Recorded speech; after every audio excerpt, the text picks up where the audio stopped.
This afternoon, Lieutenant Governor Billy Nungesser stopped by Alexandria to speak about tourism in Central Louisiana. After answering questions at Alexandria Country Day School earlier this morning, the Lieutenant Governor went to the Diamond Grill in downtown Alexandria, addressing any concerns about tourism with elected officials, Explore Alexandria Pineville, and local business owners.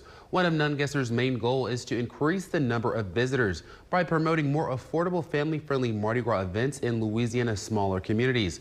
There are now fewer foreign travelers to Louisiana than in recent years due to poor international relations regarding comments made by President Trump.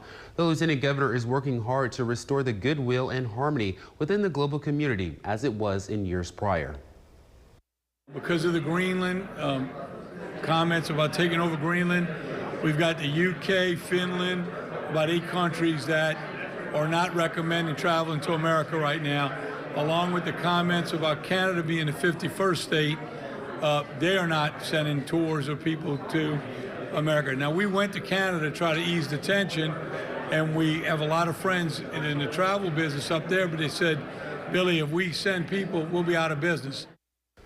Nungesser is also encouraging everyone to participate in this year's Love the Boot Week. $100 million was spent for cleaning up litter throughout the state last year. The Lieutenant Governor has also increased the number of work release vans for many sheriff's departments, promoting a new program with the Transportation Department for increased cleanup on the interstates.